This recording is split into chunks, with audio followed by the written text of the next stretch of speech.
अस्सलाम वालेकुम।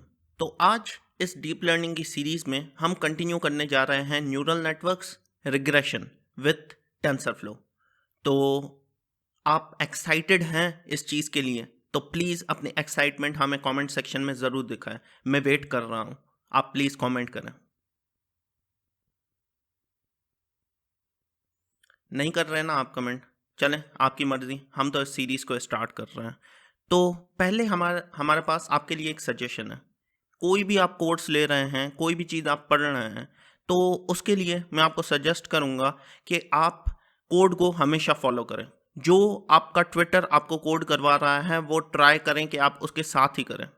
आप उसकी स्पीड को नहीं मैच कर पा रहे हैं, फिर भी आप वीडियो को पॉज़ करके ट्राई करें कि उसके साथ ही करें। अगर फिर भी आपको कोई मुश्किल आती है, तो आप क्या कर सकते हो? पैरामीटर्स देख सकते हो गूगल कोलैबोरेटरी के। उसका शॉर्टकट कीवर्ड क्या है? Shift, control and space. Sometimes tab के थ्रू भी हो जाता है। Shift, control and tab. Then आपको अगर कोई चीज़ नहीं समझ में आ रही तो आप उसे सर्च आउट करें। गूगल पूरा भरा हुआ है चीज़ों से, आप वहाँ पे बहुत सारी चीज़ें देख सकते हैं। उसके अलावा अगर आप उसे गूगल आउट करते हो तो दो चीज़ें आपके सामने आएंगी, दो वेबसाइट्स आपके हमेशा सामने आएंगी। एक स्टैक ओवरफ्लो और दूसरी टेंसरफ्लो की डॉक्यूमेंटेशन। देन अगर फिर भी आपको कोई चीज़ समझ में नहीं आ रही, आप फिर से उसे ट्राई करके देखें। अगर फिर भी आपको वो चीज़ समझ में नहीं आ रही, तो फिर आप कमेंट सेक्शन में हमसे कभी भी किसी भी टाइम पूछ सकते हैं। हम ज़रूर आपकी प्रॉब्लम का सॉल्यूशन आपको बताएंगे। तो अब हम स्टार्ट करते हैं न्यूरल नेटवर्क्स और रिग्रेशन प्रॉब्लम्स। न्यूरल मतलब रिग्रेशन प्रॉब्लम है क्या? मतलब रिग्रेशन क्या है? पहले तो हमें ये पता होना चाहिए। रिग्रेशन मतलब नंबर। सिंपल कॉन्सेप्ट है। रिग्रेशन प्रॉब्लम वहाँ आती है जब हम नंबर्स के साथ खेलते हैं या नंबर्स को प्रेडिक्ट करते हैं, उसको हम रिग्रेशन की प्रॉब्लम कहते हैं। इसके एग्जाम्पल ये हैं कि हम किसी भी हाउस, कोई भी हाउस जो है सेल पर है, हम उसकी प्राइस को प्रेडिक्ट करें on the number of its different dependent and independent variables. अब डिपेंडेंट और इंडिपेंडेंट वेरिएबल्स क्या होता है, हम इनके बारे में डिस्कस करेंगे। उसके बाद हमारे पास दूसरा एग्जाम्पल है कि हमारे पास एक बल्क ऑफ क्लाउड्स आ गए हैं, और उन क्लाउड्स के बेसिस पर उनके कलर्स और वेट्स और डिफरेंट पैरामीटर्स के बेसिस पे हम बताएंगे किस सिटी में कितनी बारिश होगी। तो उसके अलावा एक ये हो गया। उसके अलावा हमारे पास किसी भी बंदे की लोकेशन, कोऑर्डिनेट्स, वो भी हमारे पास रिग्रेशन प्रॉब्लम में आ जाते हैं, क्योंकि उसमें भी नंबर्स की ही बातें होती हैं। अब फॉर एन इंस्टेंस यहाँ पे हमारे पास एक और एग्जांपल है। ये सिंपल एग्जांपल है। अगर आप किसी चीज़ को पुश कर रहे हैं, फॉर एन इंस्टेंस आप कबर्ड को मूव कर रहे हैं from one place to another, ठीक है? तो आप क्या करोगे? उसे पुश करके मूव करोगे, तो वो डिपेंड करता है उसके वेट पर, और उसके वेट के बेसिस पर आपको पता चलेगा कि कितनी न्यूटन फोर्स आपको वहां पे लगानी है। फोर्स का यूनिट क्या होता है, ये आप लोगों की असाइनमेंट है, ये आपको कमेंट सेक्शन में मुझे बतानी है। अब हम बात करते हैं डिपेंडेंट और इंडिपेंडेंट वेरिएबल्स की। सिंपल कॉन्सेप्ट है। डिपेंडेंट वेरिएबल वो होता है जो हमें चाहिए आउटपुट में। इंडिपेंडेंट वो वेरिएबल होते हैं जो कि हमारे इनपुट्स होते हैं। फॉर एन इंस्टेंस हम एक प्रॉब्लम को उठा लेते हैं, इस कबर्ड वाली प्रॉब्लम को ही उठा लेते हैं। अब इसमें अगर हम सिंपल प्रॉब्लम उठाते हैं, वेट और फोर्स की बात करते हैं सिर्फ। अब कबर्ड का वेट कितना है, ये हमारा इनपुट है, उसके बेसिस पे हमें आउटपुट उसकी फोर्स पता चलेगी, बस। तो उस पर डिफरेंट फार्मूलाज भी हैं फिजिक्स में, वो भी हम लगा सकते हैं। अगर हाउस प्रेडिक्शन की बात है तो उसमें अगर थोड़ी कॉम्प्लेक्स प्रॉब्लम अब उठा लेते हैं, उसमें नंबर ऑफ रूम्स कितने हैं, नंबर ऑफ रेस्ट रूम्स कितने हैं, नंबर ऑफ वॉशरूम्स कितने हैं, उसके अलावा नंबर ऑफ गैराज कितने हैं। ये बेसिक सी चीज़ें हैं जो डिपेंड करती हैं कि हाउस की प्राइस क्या हो सकती है। ये हमारे क्या हुए? चार इंडिपेंडेंट वेरिएबल। और डिपेंडेंट वेरिएबल क्या हुआ? प्राइस, जो कि इन पे डिपेंडेंट है। सो ये कॉन्सेप्ट है इन बेसिक सी चीज़ों का। अब हम बात करते हैं रिग्रेशन का इनपुट और आउटपुट होता क्या है।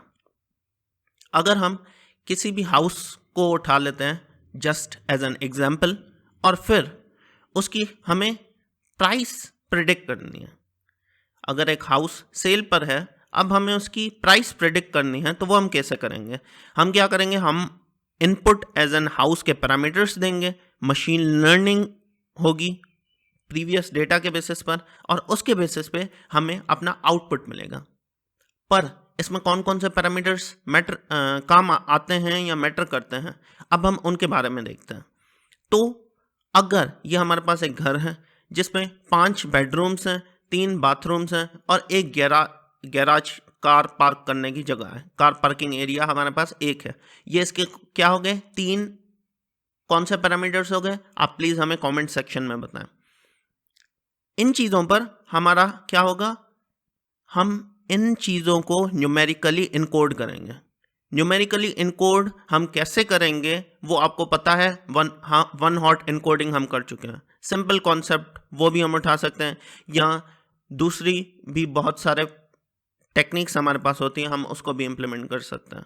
अगर हम बेडरूम्स की बात करें तो बेडरूम्स हमारे पास फर्स्ट रो में होगा, फर्स्ट उसका 0 होगा, सेकंड भी 0 होगा, थर्ड भी 0 होगा, फोर्थ भी 0 होगा, फिफ्थ जो है उसका होगा 1। क्यों? क्योंकि फर्स्ट 0 रिप्रेजेंट करेगा नंबर ऑफ बेडरूम्स 1, फिर 2, फिर 3, फिर 4, फिर 5 पे 1 हो जाएगा। ऐसे ही बाथरूम्स भी 3 पे 1 हो जाएगा और गैराज 1 पे 1 हो जाएगा। या अगर हम इंडेक्सेस की बात करें तो गैराज की जो इंडेक्स होगी वो 0 पे 1 होगी। सिंपल कॉन्सेप्ट है एक हमारे पास। उसके बाद हमने ये देख लिया कि इन फीचर्स को हमने न्यूमेरिकली इनकोड कर दिया, ये हमारे फीचर्स थे।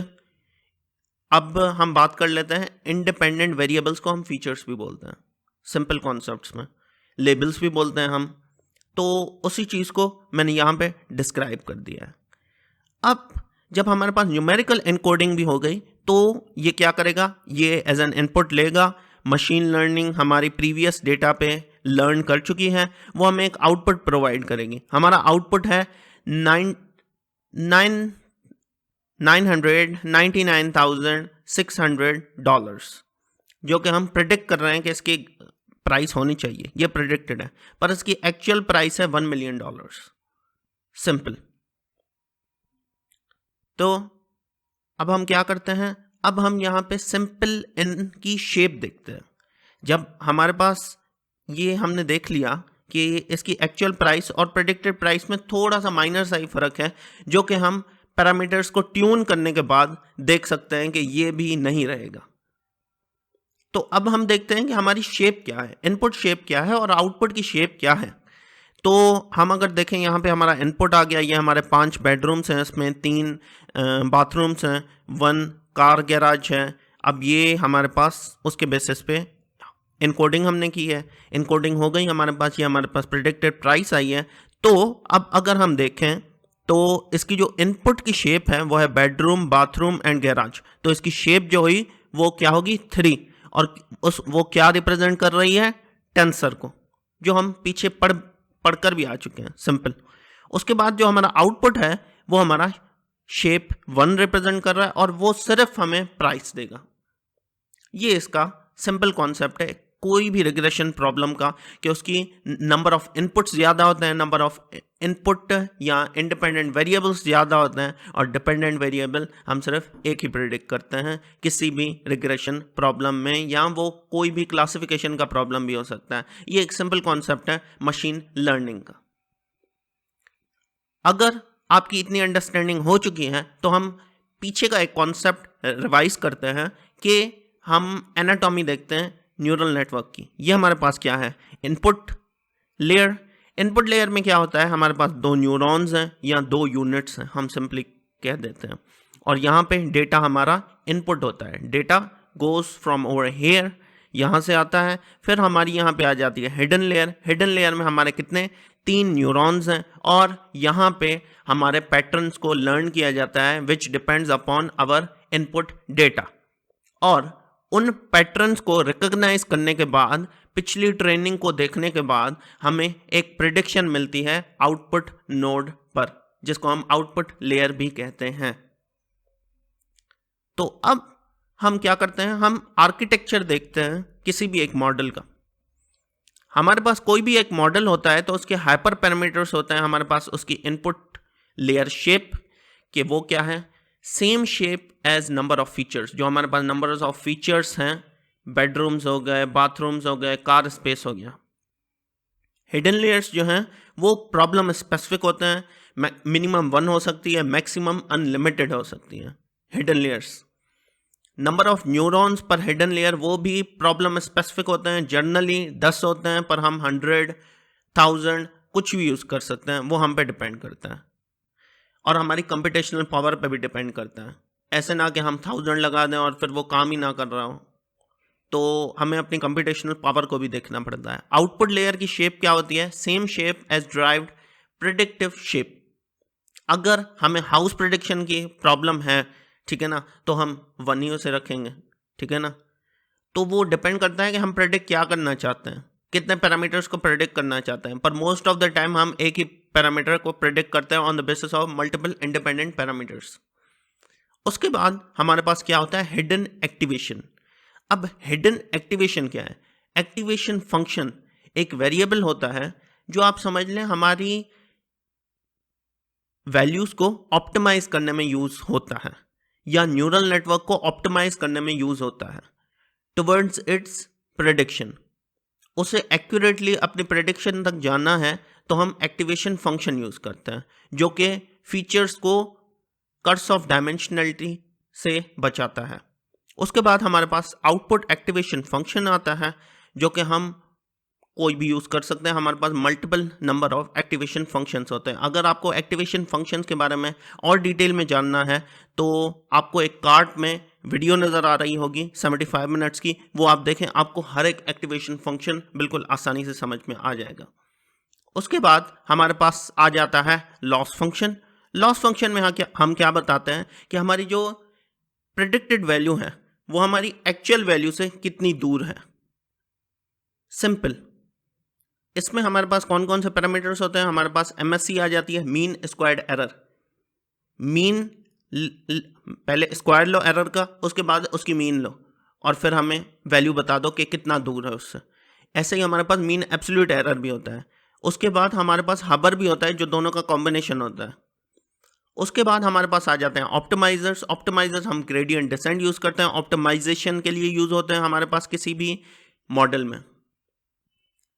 अगर इसके हम टाइप्स देखेंगे तो इसके मल्टीपल टाइप्स हैं। हम जो most of the time use करते हैं वो SGD यूज़ करते हैं, जो है स्टोकास्टिक ग्रेडियंट डिसेंट, और उसका एक सब टाइप एडम।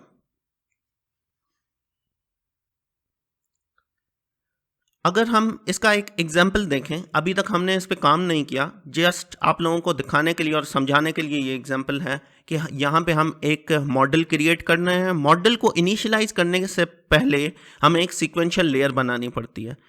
आप समझ लें वो एक लिस्ट है। लिस्ट के अंदर हम पहले इनपुट शेप डिफाइन कर रहे हैं, इनपुट की लेयर और उसकी शेप, ठीक है। उसके बाद हम activation hidden layers with activation function relu वो प्रोवाइड कर रहे हैं, जिसमें हमारे पास न्यूरॉन्स जो हैं वो कितने होंगे? 100। उसके बाद इनपुट शेप को अगर हम देखें तो उसमें 3 ही होंगे न्यूरॉन्स। अगर हम आउटपुट लेयर की बात करें तो उसमें 1 न्यूरॉन होगा और एक्टिवेशन फंक्शन डिफाइंड नहीं है। उसके बाद इसकी कंपाइलेशन हो रही है। कंपाइलेशन में क्या होगा? हम लॉस को डिफाइन करेंगे, ऑप्टिमाइजर डिफाइन करेंगे और मैट्रिसेस डिफाइन करेंगे कि हमें कौन कौन सी वैल्यू देखनी है वाइल इट बीन कंपाइलिंग। उसके बाद हम मॉडल को फिट कर रहे हैं एक्स ट्रेन और वाई ट्रेन के बेसिस पे, और इपॉक्सेस को डिफाइन कर रहे हैं 100। अगर ये सब पैरामीटर्स आपको पहले से ही पढ़ने हैं तो हमारा एक कोर्स है ML/DL, वहाँ पे ये पहले से ही ट्यूटोरियल्स प्रिपेयर्ड हैं, आप वहाँ से भी देख सकते हैं। वरना फर्दर हम नेक्स्ट वीडियोज़ में इनको सैम्पल एग्जाम्पल से लेकर प्रैक्टिकल एग्जाम्पल तक देखने वाले हैं कि ये यूज़ कैसे होता है। तो हम फर्दर इसमें देखते हैं। हम यहाँ पे अगर ये हमारे पास कोड है, कोड में हम क्या करेंगे? ये हमारा इनपुट देंगे, इनपुट के बेसिस पे हमें ये अपना आउटपुट मिलेगा। सिंपल सा इसका कॉन्सेप्ट है। तो हाँ, आज की वीडियो हमारी यहाँ तक ही थी। आई होप आप सब कुछ समझ गए होंगे।